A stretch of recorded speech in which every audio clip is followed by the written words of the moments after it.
Hey, this is Majin, and I got a stack of reviews here. We have Batman, Eternal, Robin, ending Justice League, Deaths, Fours, Avengers, Axes, Magnets, and X-Men's.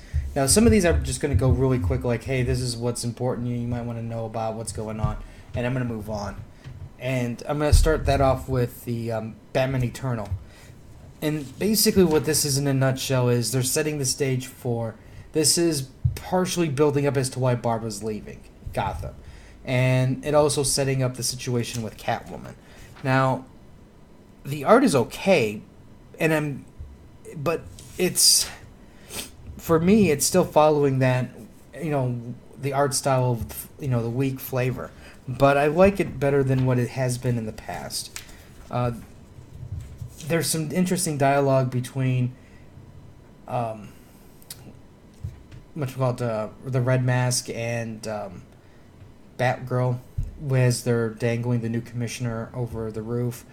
There's also I like the way that, now this is what I'm saying. Even though I'm saying I like it, I really don't necessarily like it this much. But I just temporarily like how they've changed Killer Croc slightly from this monstrous killer to, like, I have this family that I must take care of.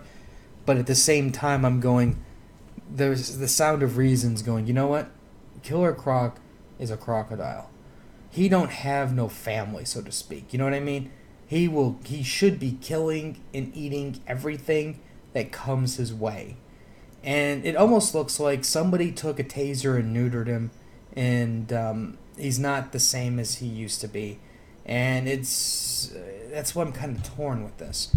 I understand that the old Killer Croc really, maybe he's not as dimensional of a character, but I don't know. I just want to see this vicious creature that lives in the sewers, that eats people.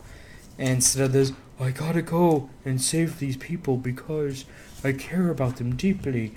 And now that I have nobody to save because they're all dead, you can just send me to Arkham. And I'm like, oh, please. Please. But overall, I mean, it's, like it says, it's a turning point issue. So, is it a good issue? It's okay.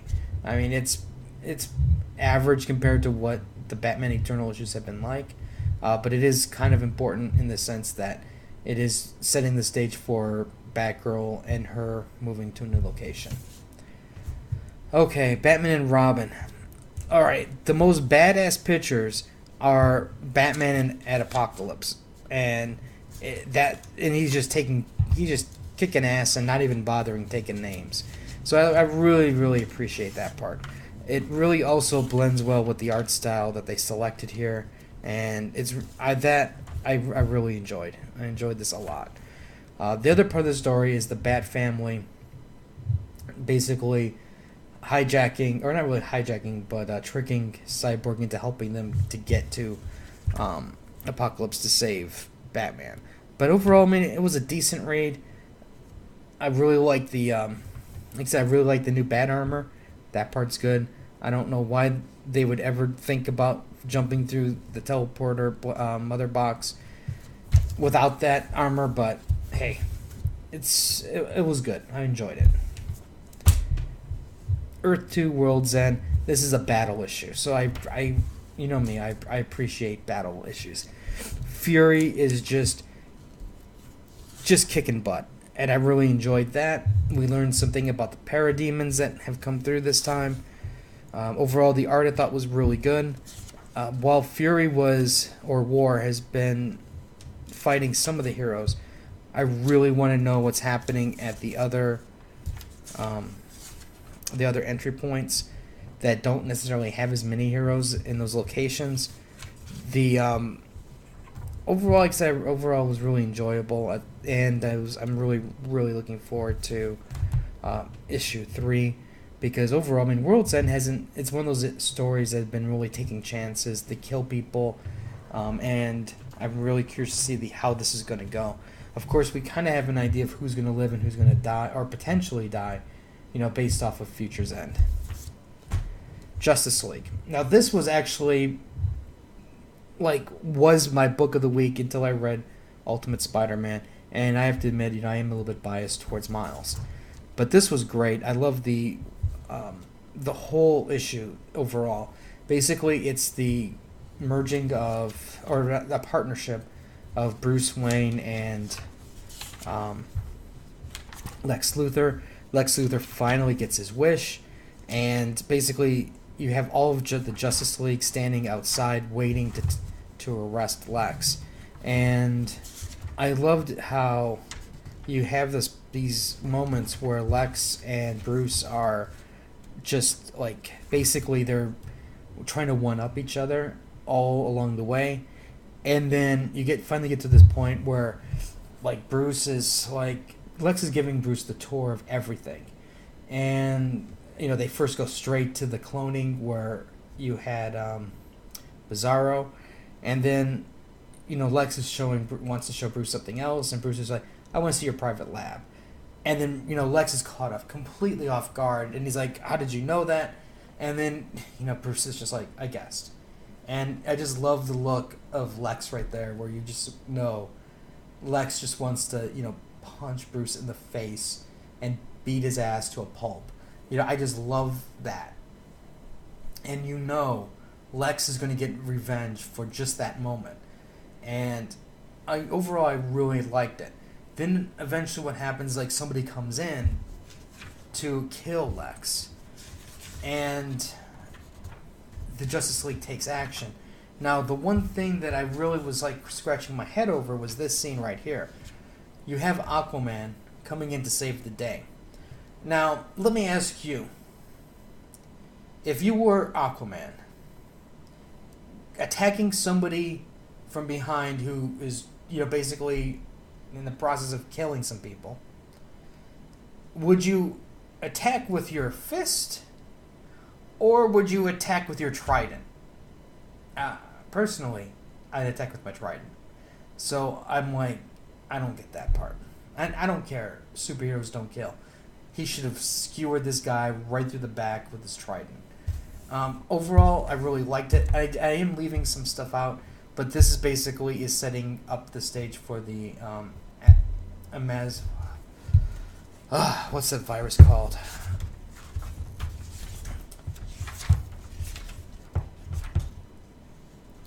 The Amazo virus. And overall, I really, really liked it. And I'm really, really looking forward to the next issue. And I'm hopefully that Johns can keep this up, because this was really good. Which is refreshing, because I've been a little bit halfway down on Justice League for a while. Death of Wolverine. Oh my god. What can I say? Basically, Logan is going to Weapon X to settle all accounts. He learns that the Doctor is up to more fiendish schemes, and I'm not going to ruin it, but I will say this. They ended it in such a way where you could pretty much argue Logan's never coming back. It is virtually impossible for that to happen. And I'm really torn with this, because on one hand I'm like going, okay, I applaud that you're going to be doing this. It takes a lot of guts. On the other hand, I look at it as a slap in the face to Wolverine fans, like saying, kind of like, oh yeah, well, you didn't believe us, so we're really going to make sure that he's never coming back.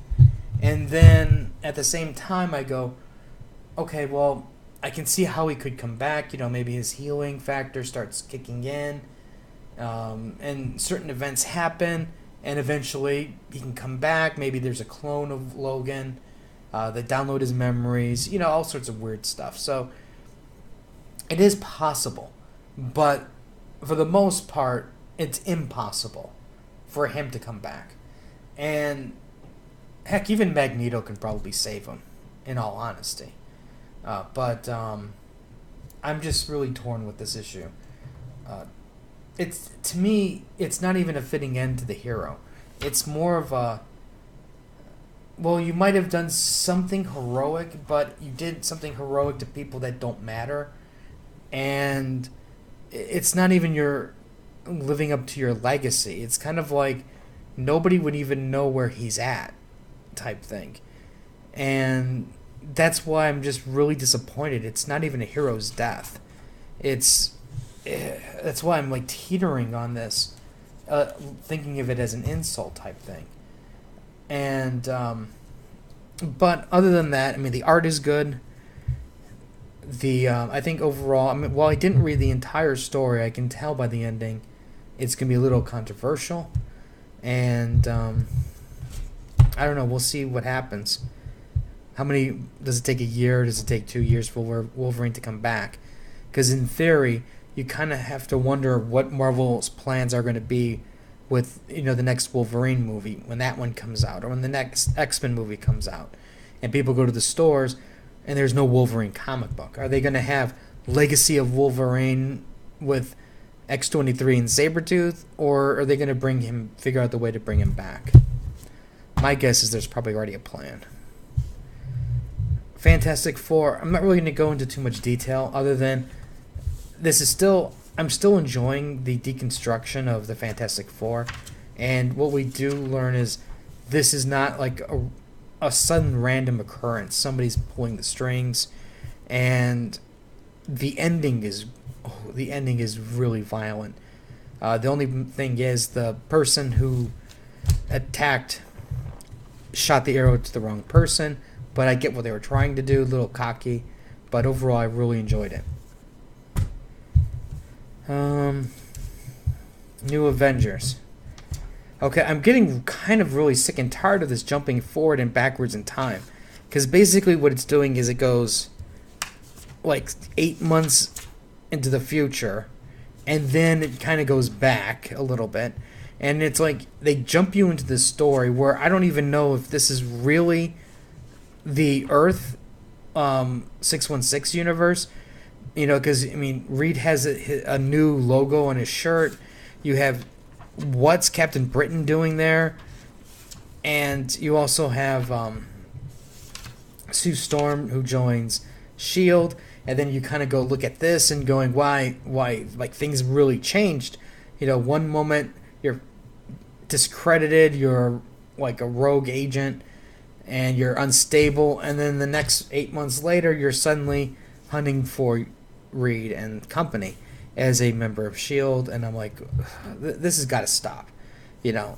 I'm while I like this overall storyline, I just kind of want this 7 months to run out.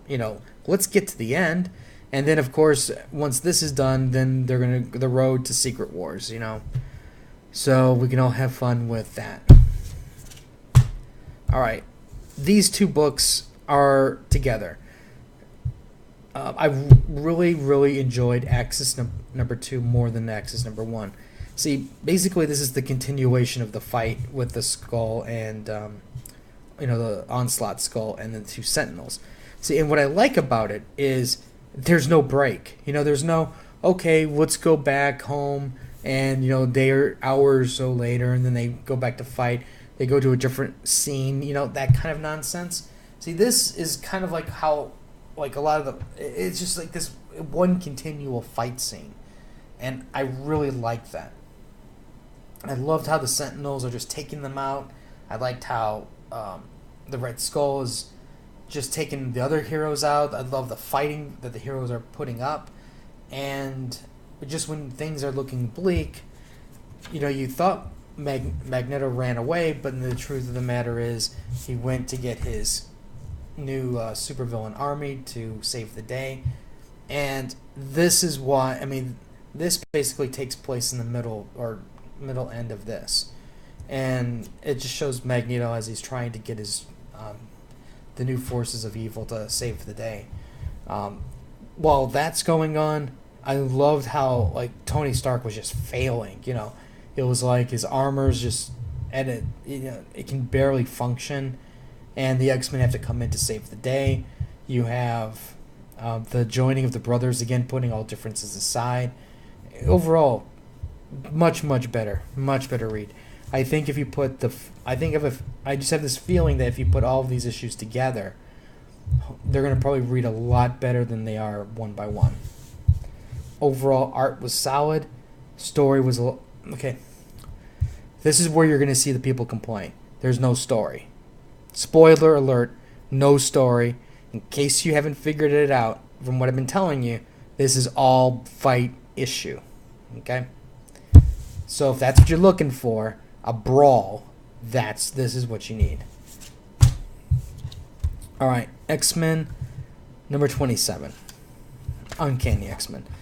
Basically, the X-Men, Wolverine, Shield, Summers, and company, they're trying to figure out what they're going to do with this ultra mega level mutant. And their plan basically fails. He destroys the helicarrier and, basically sends the mutants home. Now, I really like the ending to this issue. This almost was the book of the week for me because of the ending. But everything that led up to it wasn't as strong.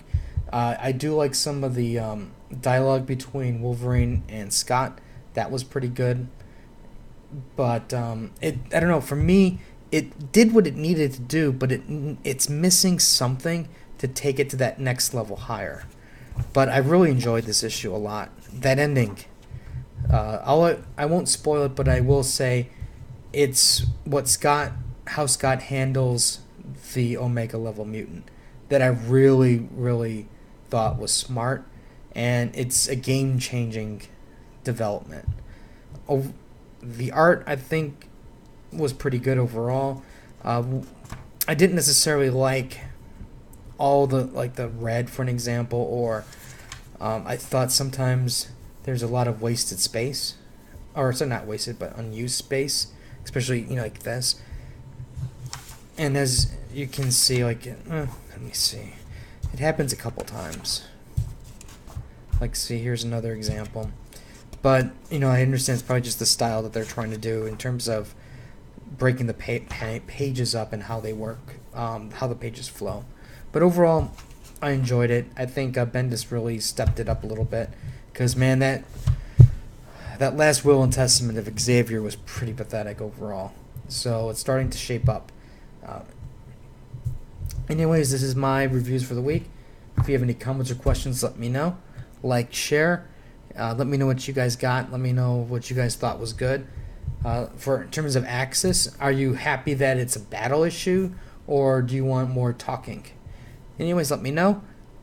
I'll have more videos later. So until next time.